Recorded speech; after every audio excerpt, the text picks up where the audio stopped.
June, Carter, Cash.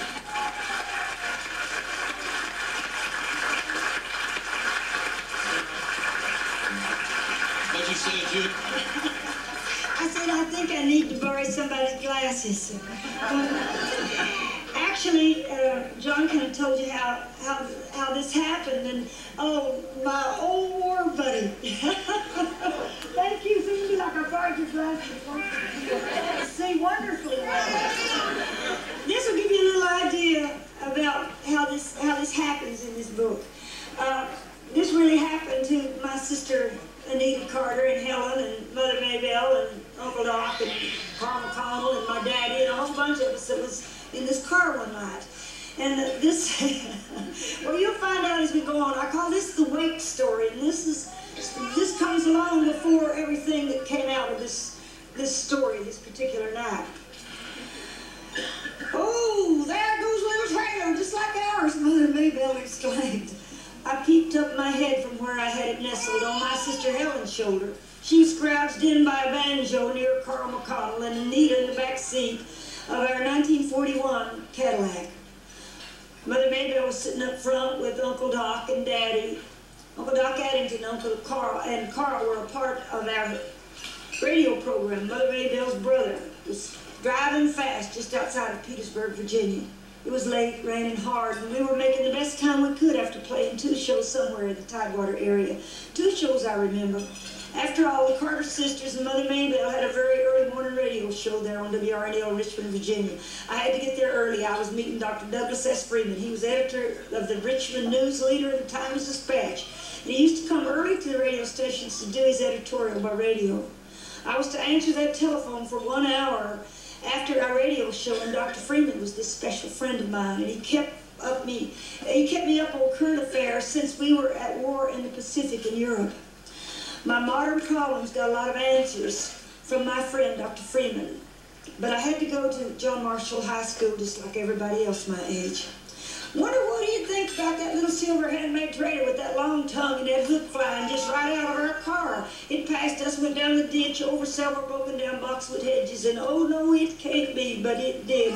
Go right through a great big hog wire fence, right up the steps to 4 propped up planks that were supposed to serve as steps on the front porch of somebody's house. At that time, somebody just happened to be sitting on that front porch. And the tongue literally ate up those steps and landed through the front door of what appeared to be a shotgun shack. It stopped, I hollered, and we all jumped out in the rain to see why a trailer like ours, flying past us, was in the middle of the night, going so fast. Mother Maybelle and Uncle Doc were out and up the broken steps to see if the landowner was hurt by the flying silver bullet. It appeared to look a lot like our new little trailer, which was hooked up behind our car, loaded with our guitars, bass fiddles, auto harps, more guitars, little white boots, little black velvet skirts and vests, and little white blouses for little Helen, Judy, and Anita Carter. Well, where are you going this time of night? I mean, what are y'all doing up this time of night? My mother asked the landowner and a house owner. Is anybody hurt? What is it anyway? The old black man tipped back his chair and moved closer to shake Mama's hand. About 50 people, old, young, and children, were sitting or lying on the front porch of that shanty. I'm Mother Maybelle Carter, Mama said. Where'd that thing come from, the old black man wanted to know. I really don't know, Mama said. It passed us on the right side of the car. Ran right through your fence. I thought somebody might be hurt since it's sitting in your front door right now. Have a piece of Lady Baltimore cake, some pretty woman said from way back in the kitchen, pulling Mama inside. Have a drink. Another old black man crawled up off the porch to talk to Daddy and Uncle Doc and Carl, offering them something that looked like a clear liquid from a fruit jar. Have some fried chicken. And another lady emerging from the house. What are you doing with them little girls out this time of night? She asked my mother. It's 1:30 in the morning.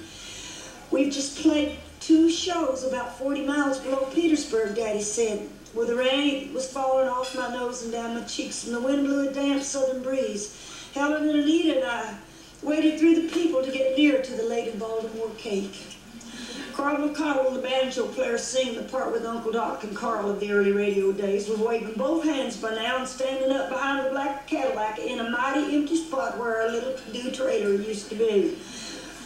"What's in that thing?" the old man said. Well, the tongue dropped down and the back gate fell open and the shiny wrecked glob that everyone was trying to figure out.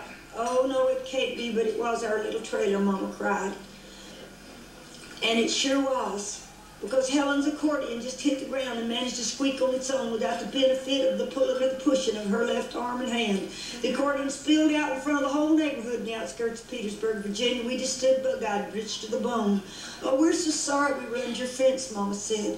"We've broken your steps and we've torn down your boxwood hedges.